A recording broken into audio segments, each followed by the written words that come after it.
बिस्मिल्लाहिर्रहमानिर्रहीम। Question number 20 आज हमने स्टार्ट करना है। इंटरमीडिएट पार्ट 1 की अकाउंटिंग का चैप्टर नंबर 8 हमने स्टार्ट किया हुआ है। इसके 19 तक क्वेश्चन हमने कर लिए थे। तो क्वेश्चन 20 स्टार्ट करते हैं। इसमें रिक्वायरमेंट ये दी हुई है कि with the help of revise cash book bank reconciliation statement बनानी है। फर्स्ट जो एंट्री है हम लोगों ने बेसिकली पढ़ा था कि 4 एंट्रीज ऐसी होती हैं जो हम रिवाइज कैश बुक बनाते हुए BRS में लिखते हैं। वो 4 कौन सी? अनपेड, अनप्रेजेंटेड और uncash 1, uncredit, unclear, undeposit 2, all error of bank 3 और ओमिटेड चेक 4। इसके अलावा बाकी जितनी भी एंट्रीज वो देता है क्वेश्चन में, उन्हें हम अगर उनकी वजह से बैंक बैलेंस बढ़ता है तो हम उन्हें डेबिट साइड पे लिखेंगे।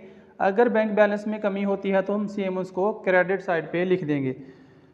अब इस क्वेश्चन में 20 में जो फर्स्ट वाली एंट्री है ना, ये बेसिकली अनकैश चेक की है। तो अनकैश चेक जो है ये हम लिखते हैं BRS में। एंट्री नंबर 2 पढ़ते हैं, ये लिखेंगे रिवाइज कैश बुक में। कहता है one customer had directly deposited into bank 5000 but it was not mention in cash book. एक कस्टमर ने 5000 बैंक में जमा करवाया लेकिन वो कैश बुक में नहीं लिखे गए।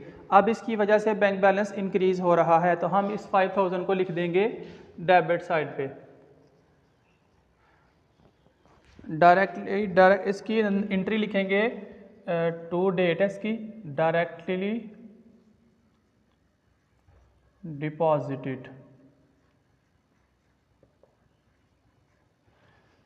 आगे एंट्री नंबर 3 है, a trader had withdrawn from bank 14,000 but the same had not been entry in cash book. एक ट्रेडर ने 14,000 बैंक से निकलवाए हैं लेकिन वो कैश बुक में नहीं लिखेंगे। अब ये 14,000 हम लिखेंगे रिवाइज कैश बुक की क्रेडिट साइड पे। ये क्रेडिट साइड है, ये वाली साइड इसकी है डेबिट। इसकी हम एंट्री लिख देंगे विड्रॉ फ्रॉम बैंक 14,000। आगे 4 वाली डेट को जो एंट्री है वो बेसिकली ओमिटेड चेक है, इन्हें हम लिखते हैं BRS में। नंबर 5 पे एंट्री है मोस्ट इम्पोर्टेंट। कहता है on 27 December 2021 700 were credit in passbook as interest on deposit. Interest on deposit की वजह से बैंक ने जो है 700 अपने पास क्रेडिट किया।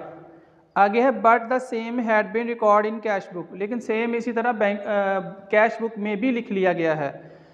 तो देखिए ऐसी एंट्री जो दोनों बुक्स में लिखी हुई है उसे हम फिर BRS में नहीं लिखते, लिहाजा ये एंट्री हम नहीं करेंगे। एंट्री नंबर 6 करते हैं, bank balance as per cash book है 80,000। तो ये बैंक का बैलेंस है 80,000, हम यहाँ पे लिखते हैं। इससे हम शो करेंगे यहाँ पे बैलेंस ब्रॉट डाउन लिख सकते हैं इसके लिए। तो यही हमारे पास टोटल एंट्रीज थी इसकी। इसका हम करते हैं टोटल 85,000 इसका बना और दोनों तरफ लिख देंगे 85,000 जो टोटल बड़ा है। इसमें से हम 14,000 को करेंगे माइनस, तो ये हमारा इसका जो आंसर है वो आएगा 71,000। इसे हम लिखेंगे बैलेंस कैरी डाउन। अब ये जो बेसिकली 71,000 बैलेंस है ये कौन सा बैलेंस है? डेबिट बैलेंस, क्योंकि डेबिट साइड ही इसकी बड़ी थी। इस बैलेंस के साथ हम BRS को स्टार्ट करेंगे। हम यहाँ पे लिखते हैं 71,000, ये डेबिट बैलेंस है। कैसे पता चला? क्योंकि डेबिट का टोटल बड़ा था और इसीलिए ये जो हिस्सा बचा है ये बेसिकली डेबिट का ही है। इसे हम लिखेंगे यहाँ पे balance as per cash book. ये डेबिट हमने यहाँ पे शो करवा दिया है। अब इसके बाद जितनी भी BRS की एंट्रीज है वो हमने यहाँ पे इसके साथ ऐड करनी है।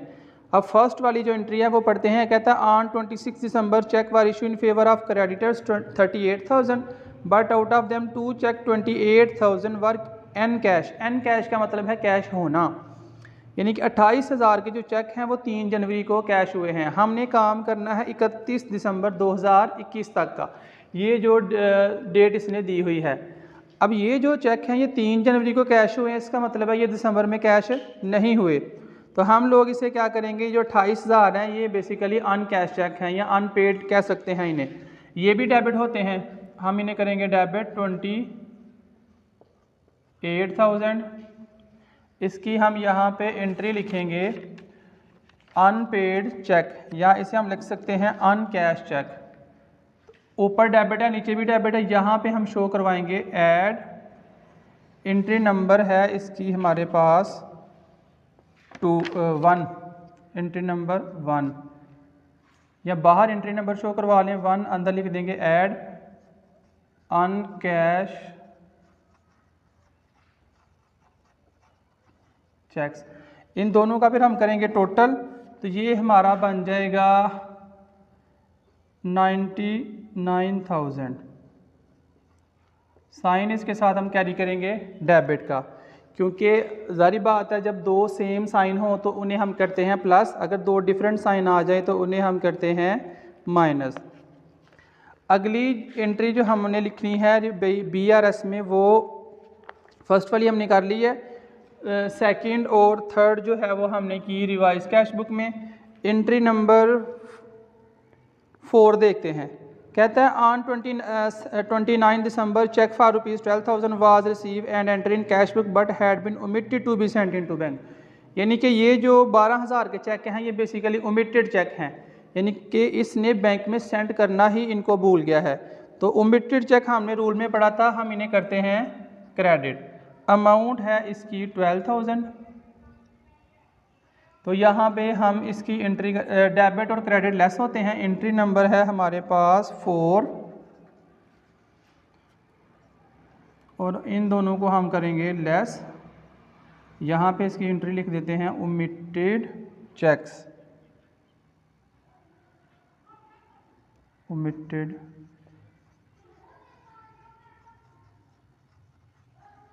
चेक्स। इन दोनों को हम करेंगे माइनस। जब इन दोनों को माइनस करेंगे तो हमारा आंसर आएगा इसका 87,000। साइन इसके साथ हम कैरी करेंगे डेबिट का। अब ये जो हमारा डेबिट पे इसका आंसर आया है, इससे जब हमने आंसर को प्रेजेंट करना है तो हम इस डेबिट को कन्वर्ट करेंगे क्रेडिट में 87,000। क्वेश्चन हमने स्टार्ट किया था balance as per cash book, इसका आंसर हम लिखेंगे balance as per passbook. Question number 20 हमने कर लिया कंप्लीट। इसमें हमने रिवाइज कैश बुक बनाई और इसके साथ साथ हमने BRS को भी कंप्लीट किया। अगला आखिरी हमारा क्वेश्चन है इस चैप्टर का, क्वेश्चन नंबर 21। इसमें उसने नाम दिया हुआ मिस्टर इरफान का, हमने ऊपर लिख लेना है नाम, उसके बाद नीचे लिखेंगे revise cash book. First entry इसकी है bank overdraft as per cash book. Overdraft balance है कैश बुक का। अब कैश बुक का नॉर्मल बैलेंस होता है डेबिट और ओवरड्राफ्ट क्या होता है क्रेडिट। 24,000 है ओवरड्राफ्ट, तो इसको हम यहाँ पे लिखेंगे 24,000, यहाँ पे लिखेंगे बैलेंस ब्रॉट डाउन, क्योंकि कैश बुक का बैलेंस जो है वो बेसिकली डेबिट होता है और ओवरड्राफ्ट को हम करते हैं क्रेडिट। अगली बी वाली एंट्री है 80,000 worth of cheque were send for collection and only 50,000 worth of cheque were collected. ये बेसिकली अनकलेक्टेड चेक हैं, तो सारी बात है अनकलेक्टेड चेक हम लिखते हैं BRS में। नंबर सी वाला भी अनप्रेजेंटेड है, उसको भी हम BRS में लिखेंगे। डी में है bill discounted with bank and dishonour, ये हम रिवाइज कैश बुक में लिखेंगे। डिसऑनर जो है बिल या डिसऑनर चेक, इन्हें हम करते हैं क्रेडिट, तो ये 60,000 क्या होगा क्रेडिट। इसे हम लिखेंगे रिवाइज कैश बुक के क्रेडिट साइड पे। इसकी एंट्री लिखेंगे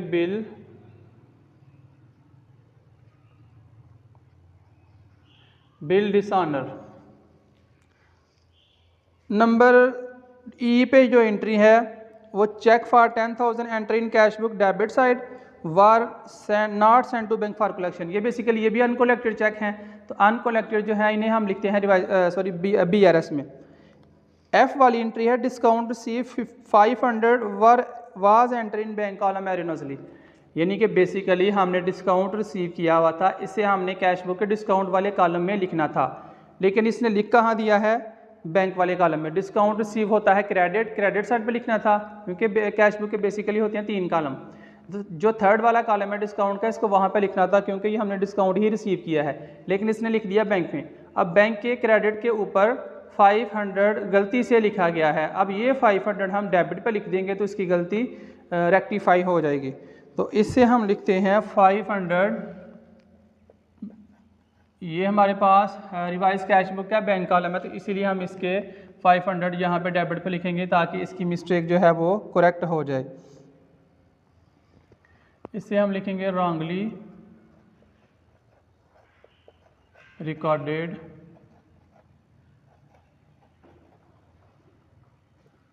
इन क्रेडिट साइड, यानी कि गलती से ये हमने लिख दिया था क्रेडिट साइड में, अब हमने इसको डेबिट पे लिखा तो इसकी हम गलती जो है वो दुरुस्त हो गई है। अब हमने करना है इन दोनों साइडों का टोटल। हमारे पास क्रेडिट साइड में 60,000 है और 24,000 है, ये बन जाएगा 84,000, क्योंकि यही बड़ा है, ये हम लिखेंगे दोनों तरफ।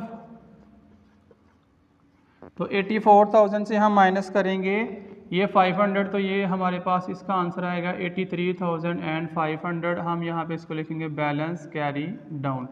अब इस बैलेंस की मदद से हमने नीचे बैंक रिकॉन्सिलिएशन स्टेटमेंट को प्रोसीड करना है। हम लिखेंगे बैलेंस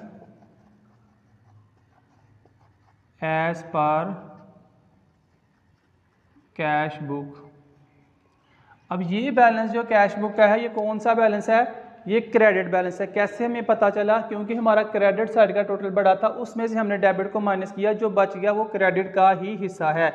तो इससे हम करते हैं यहाँ पे क्रेडिट 83,500। अब जो जो एंट्रीज हमने छोड़ी हैं उन्हें हम कर लेंगे यहाँ पे ऐड, यानी कि BRS में उनको इसका हिस्सा बनाएंगे BRS का। फर्स्ट वाली एंट्री है हमारी, हमने लिख ली थी रिवाइज कैश बुक में। सेकेंड एंट्री में 80,000 के चेक थे जो कलेक्शन के लिए भेजे हैं, उनमें से 50,000 के चेक जो है वो सिर्फ कैश कलेक्ट हुए हैं, बाकी 30,000 के कलेक्ट नहीं हुए। इन्हें हम कहते हैं अनकलेक्टेड चेक। ये क्रेडिट होते हैं 30,000। यहाँ पे एंट्री नंबर है इसका बी को करेंगे हम ऐड ए के साथ, पहली वाली एंट्री के साथ, क्योंकि ये दोनों सेम साइन है। इन्हें हम लिखेंगे अनकलेक्टेड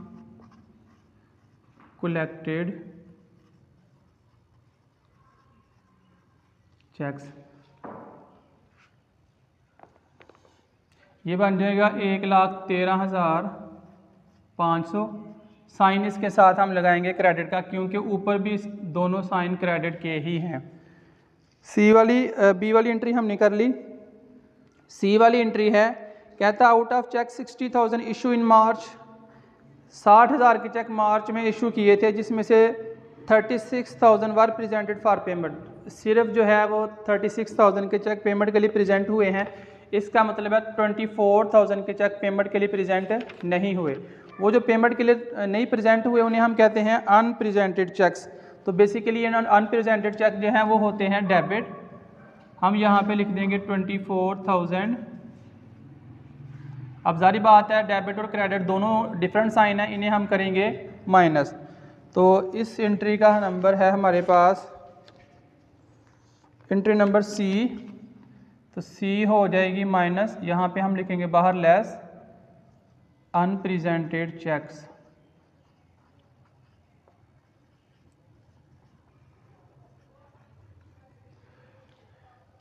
इन्हें हम कर देंगे माइनस। इसका आंसर आ जाएगा 89,500। साइन इसके साथ हम लिखेंगे क्रेडिट का, क्योंकि क्रेडिट की अमाउंट ही इसमें बड़ी है। आखिरी एंट्री इस क्वेश्चन की हमारी रह गई है।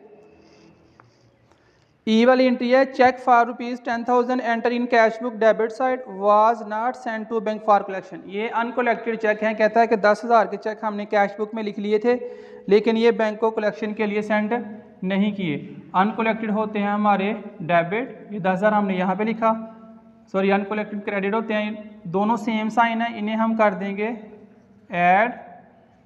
डी के बाद है एंट्री नंबर हमारी ये ई।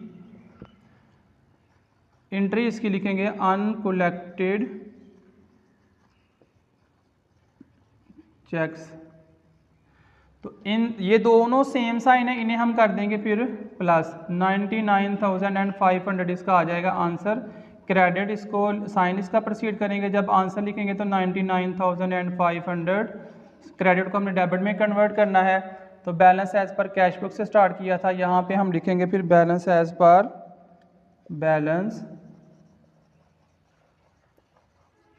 पर पासबुक। ओवरड्राफ्ट यहाँ इसको हम कर देंगे ओवरड्रान, क्योंकि पासबुक का जो बैलेंस है वो नॉर्मली क्रेडिट होता है, उसका जो ओवरड्राफ्ट बैलेंस है वो होता है डेबिट। दो क्वेश्चन आज हमने डिस्कस किए, क्वेश्चन नंबर 20 और 21। दोनों क्वेश्चन रिवाइज कैश बुक के थे। इसमें पहले हमने रिवाइज कैश बुक को बनाना होता है, फिर इसके बाद उसी के बैलेंस के साथ बैंक रिकॉन्सिलेशन स्टेटमेंट को प्रोसीड करना होता है। तो इन दो क्वेश्चन के साथ हमारा ये वाला चैप्टर हो गया कंप्लीट। ये एक इम्पॉर्टेंट चैप्टर है, इसमें ज़्यादातर चांसेस होते हैं बैंक रिकॉन्सिलेशन स्टेटमेंट का क्वेश्चन पेपर में आने के। Thanks for watching. अल्लाह हाफिज़।